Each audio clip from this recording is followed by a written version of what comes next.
One of the problems we are having in the armed forces today is because we give the enemies chance to outsmart us. Now, you send our soldiers to battlefield, and along the line of the battle, the soldiers overpowered the bandits or the Boko Haram. Because they have been overpowered, they now applied the 48 laws of power by surrendering. Now, the soldiers now applied the military rules of engagement and decided not to fire them because they have surrendered. At this stage, they got them arrested in order to investigate them and get more of their secrets. Now, instead of focusing on getting their secrets, the government now retained them and said they are repented Boko Haram. You enroll them into the army, you are paying them salary and train them, giving them more secrets of the soldiers. And by the time they got the power, they will reinforce more and come back for you. Hello my country people, you're welcome back to Boyo's Network, where you dey get the ogbonge gist wey dey happen. The matter wey dey ground now be say governor of Benue State has been exposed. Una not know be when you see somebody, everybody, even Jesus Christ dey talk, and no be everybody wey dey call God go enter the kingdom of God. Though the governor of Benue State has been exposed by somebody wey be say he get the full details of everything wey happen. But before then, my people, I get another gist. Una know say few days ago the president of Nigeria come out talk saying they go visit Benue State. People come dey even dey happy say at least e don hear wetin all the talk wey people don dey talk. To the extent even Peter Obi come dey even dey thank am say e do well as he wan go see wetin dey happen for Benue State. Some people come dey even dey yarn say why e go take the president this long to go visit Benue State. He wait till Pope all yonder talk about the matter. Pope talk and finish, the very dark man come see and come waka come go Benue State go get all the information when he get concerning that very dark man. Now they see some people wey be say they write for social media, D1 and the rest, they call out on the very dark man. As now times that they talk say with this set of bloggers or some of these people, if we get this set of bloggers, maybe say if they see the truth, they go want coin the truth. And some set of individuals will be say we never even know. With this same set of people, now be say Nigeria, we can never get better. Nigeria can never get better. People will be say they go see the truth as it be, they no go want talk am. Now back to president matter. Una know say president today no be him go that matter. No be president na him go visit Benue State.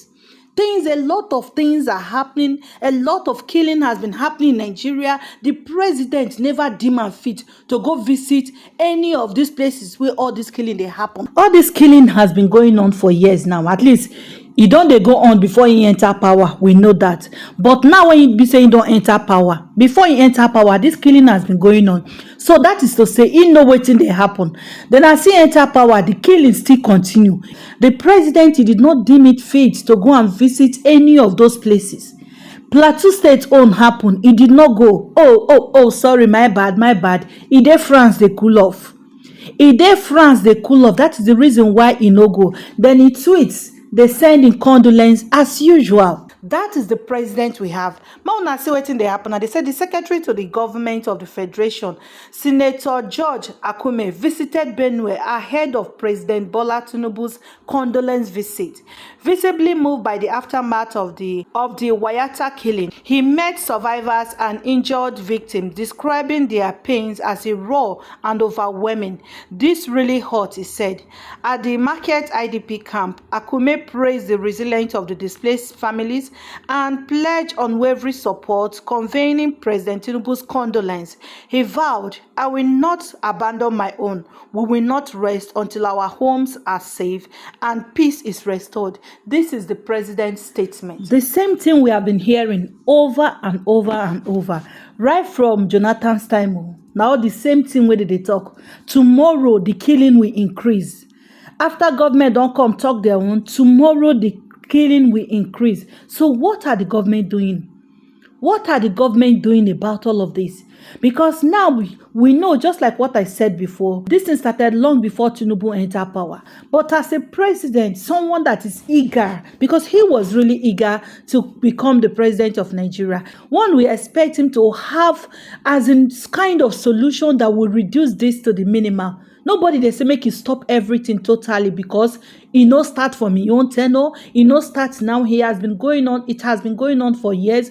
But to an extent, like during Obasanjo time, it was not as bad as this. So nobody they expect total perfection from him. But wetin the people they talk be say, at least show concern. Is government, the government of Tinubu don't even show concern. Then they say wetin Tinubu no come. Oh, I forget to tell una. Road rain block am for road. See wetin TVC talk, say na Tinubu convoy na im the rain, the flood hold behind. So this one na Tinubu convoy, abi na the secretary to the federation convoy na im be this. TVC, make una dey give us the real thing na. Wa haba, no be una still carry the news say president no fit go the matter, na una still dey talk say na im convoy na im rain hold. You know, this problem that is happening in Nigeria, until Nigerian government decisively decide to take some kind action, this problem will continue. I will drop a video of what Senator Dino Melaye said about this terrorism attack years before now. Years before, when he was in the Senate.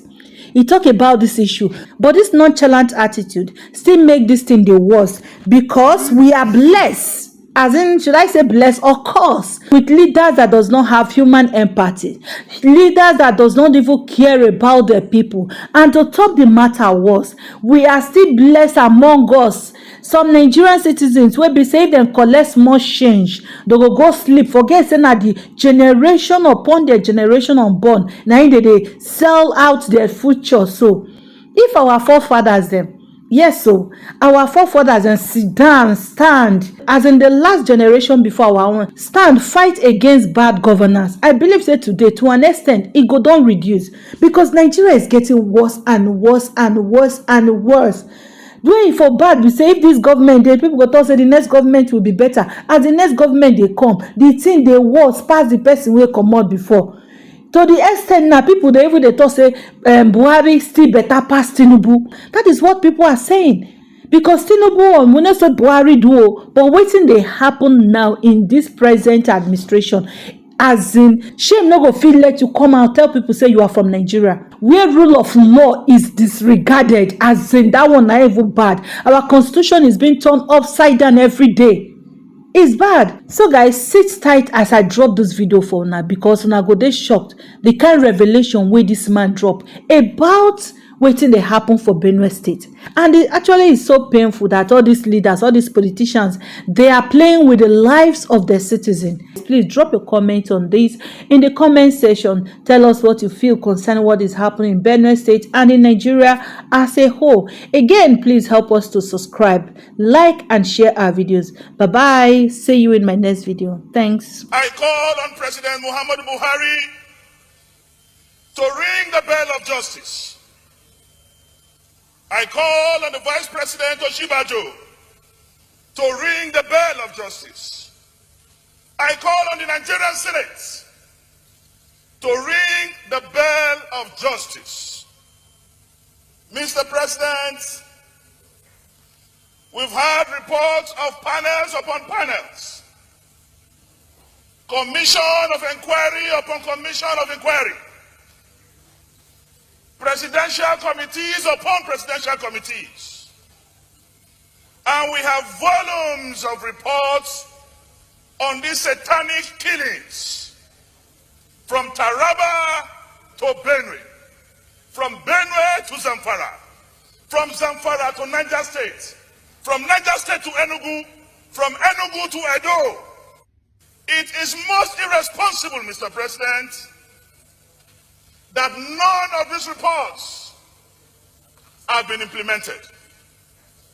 Mr. President, time upon times, the Nigerian police parade arrested hoodlums, criminals, 10 along Kaduna Road, 20 connected with Zamfara killings, 10 connected with killings in Niger, Yet, Mr. President, there is no justice. All these arrested, paraded criminals find their way back to the society. Where then is justice?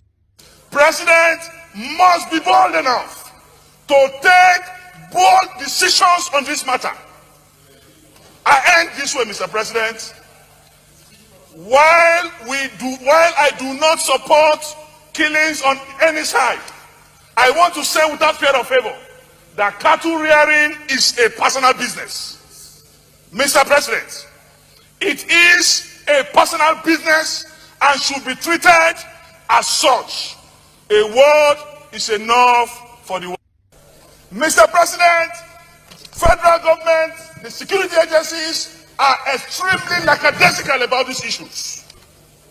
I call today, Mr. President, that if we don't begin to give justice, where justice is needed in the Federal Republic of Nigeria, be it in Calabar or in Benue, be it in Enugu or in Ogbomoso, justice from north to south, justice from south to west. If we don't give that, Mr. President, we will be inviting a political and insecurity tsunami that we may not be able to curtail.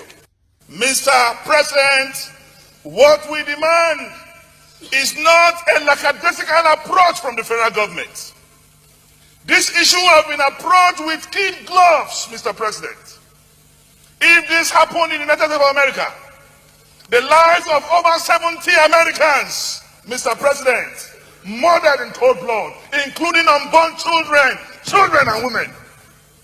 Will President Trump be comfortable in White House without paying physical visitation to psychologically assuage the pain of the people? Mr. President, if you speak the truth, you die. If you lie, you die.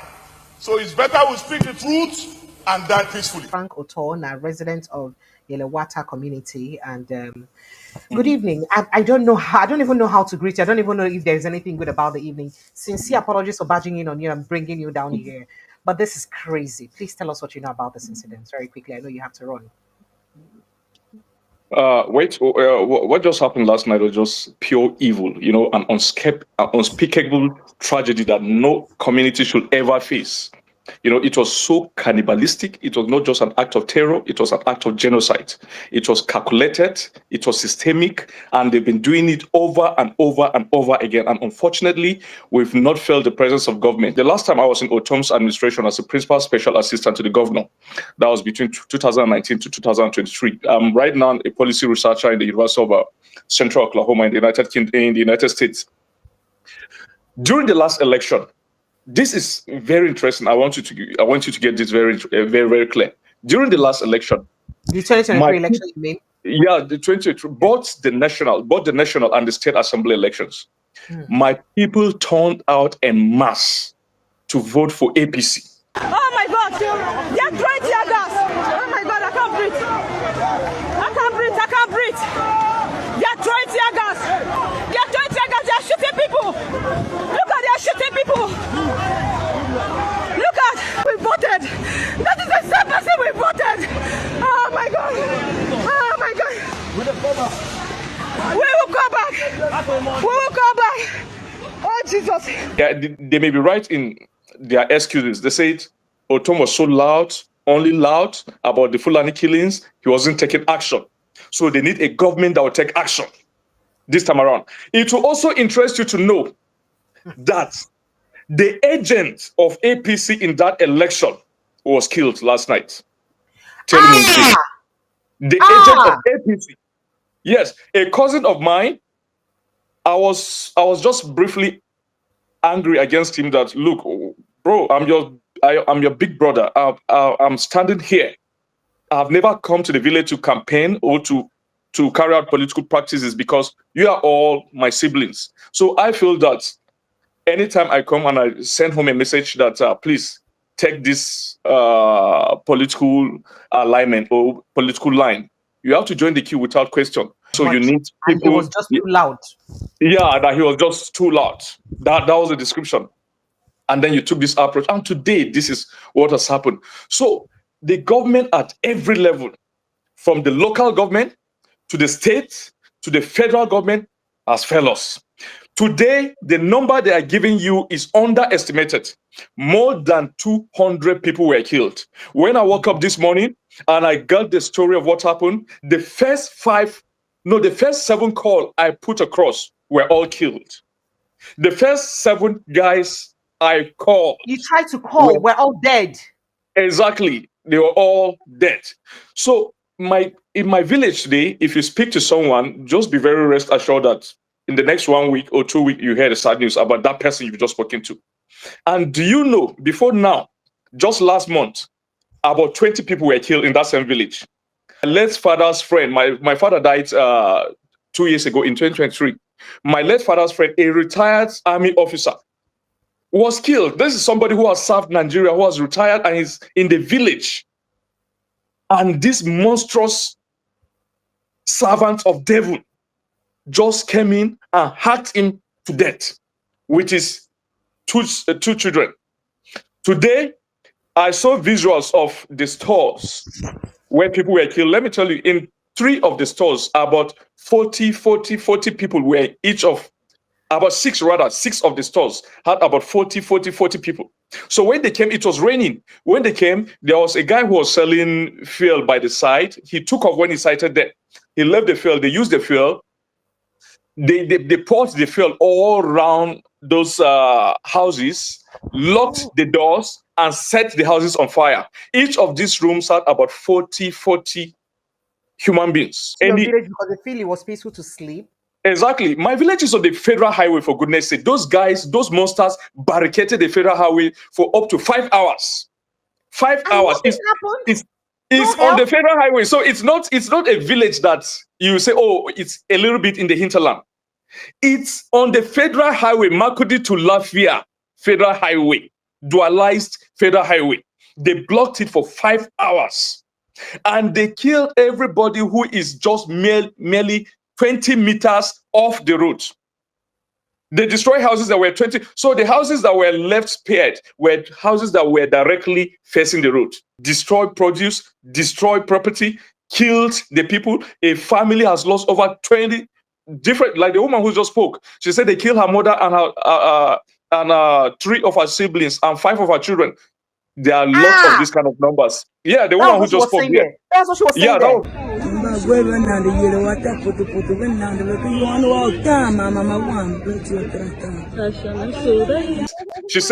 She said, let me quote her verbatim. What she said in TIF, she said, Fulani just invaded Yelwata. That's my village. That's the name of the village. Fulani just invaded Yelwata and they killed my mom and killed 5 of my siblings and 3 of my children.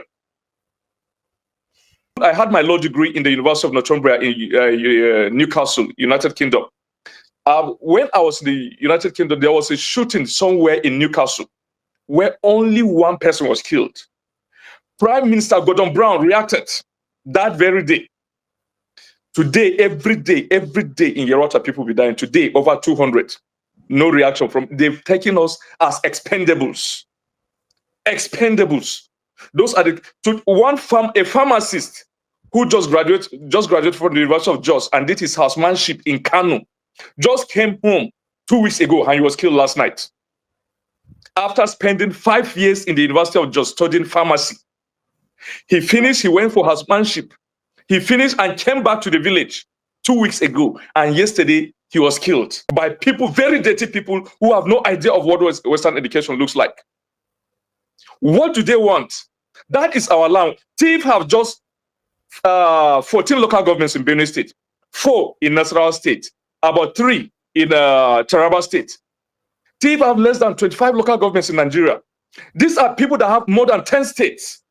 These are the people that have other countries in the Sahel. These are their kinsmen. They are from Guinea. They are from Sierra Leone. They are from Burkina Faso, Niger, Chad. They have large expanse of land. What do you think? What do you think the provocation may be with the Ifyo? Because I sense that you're talking about the Fulanis now. What do you think the provocation may be? They are the Fulani, and it's not ethnic profiling.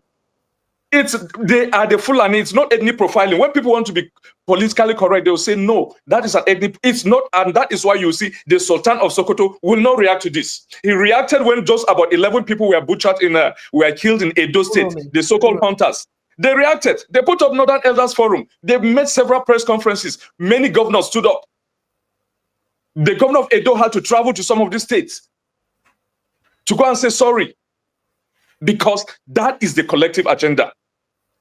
Jihad and the complete takeover of the land of our people. And let me tell you, so I'm saying it authoritatively. I'm an authority in this area. I was born and raised in Jos. I speak Hausa as my first language. I speak Hausa better than I speak Tiv. From my nursery to my primary was in the former Plateau, and then my secondary, former Plateau, but now Nasarawa, got the prestigious government college. Nasarawa State. So most of my friends are from Nasarawa State. And let me tell you, this thing they call intelligence. We are the sources of this intelligence. The government sometimes use the narrative of intelligence to confuse you, as if what they know is different. They know exactly what we know, or we even know better. Because we are the sources of this intelligence. Many of my friends from the adjoining villages in Nasarawa State who attacked, they told us day before yesterday. We communicated to the security forces. Nothing has been done. They communicated to us. No, just hold on, because this is too much to rush. I'm sorry. Are you saying that you got an intelligence report as a civilian? Your Yes. community had an intelligence report about this particular attack that killed over 200 people, and you. My sister, do you know the funny thing? Let me tell you. Do you know that it is no longer secret? It's just like the secret cultism in Nigeria. You know, it's no secret where you are. Sometimes I don't understand why they call it. Maybe they are because their actions are done in secret, their acts. But membership, if you have attended Nigerian university, membership is not secret, because they will be proudly showcasing themselves. You know, they have the different ways of greeting, their berets, you know, and they take pride in saying, oh, I belong to this, I belong to this. Now they're AK-47 in a community called Giza in Nasarawa State, in the boundary between Nasarawa and Benue, in Giza and Kadorko. All our friends from there, and they come out in the open with their this, and they hold a meeting openly. You know, they are going to strike in Yelwata, and then some people begin to beat them farewell. Allah kulafia, Allah kulafia. May God take you safely. May God take you safely. Yes, they came in more than 100 bites. You know that I'm in Nigeria, so this information you're giving me. Listen, but that is how your country has degenerated. That these things are done in broad daylight. It has degenerated. And let me tell you, let me also shock you. About 7 soldiers. I'm saying it as it is. About 7 soldiers joined them from the Giza, the community, adjoining my own village. Because when they came, our people repelled some of them, you know. They killed 2. Pure Fulani guys from head to toe. They killed 2. And then they arrested 1 who uttered all this, made this confession. He said some of the soldiers from Giza trained them of Fulani ethnic stock, and they joined them. They commandeered the whole thing. So what they did yesterday was extremely tactical and strategic with military precision. They came from 4 different locations. And when they were striking one location and our people were engaging them, and some of the police of the federal highway were engaging them, 3 different groups were concentrating in different areas. Our people didn't know. Like that area that you showed in your video where the stores where people were burnt. Yes, the stores, yes. Yes, it's different from the epicenter. Do you understand? So they did it systematic, military precision. Other groups were there executing, while these other guys were engaged with our guys. So the guy that we apprehended was able to open up. He said, look, guys, we have some of the moles from Giza, some of the other ethnic group in Giza, and then the soldiers, some soldiers came with us. Because for them, it's an agenda. And let me tell you, the soldiers in Yelwata did not respond. There's a base for soldiers in Yelwata, a unit. None reacted when these jihadis came. It was the police and the highway patrol, you know, and they exhausted. Can I ask you a question? Go ahead. If eventually everyone in your community perhaps disappears and runs away from the community, what happens? They take over, because they've done that to villages, adjoining villages. Are That you is, saying that look, there are villages that are taken over by Fulanis right now in Benue State? right now, Correct. there are a lot of right now there are a lot of tea villages in my council ward that have been taken over by Fulani. They take over not just for grazing, but for proper settlement. You go to these villages today, you find even their kids crawling, small kids who are yet to start walking. They brought them, their families, occupying thief homes, thief houses, which are still standing, occupying those houses, and they have their kids there, not just their cattle. Total takeover of the land.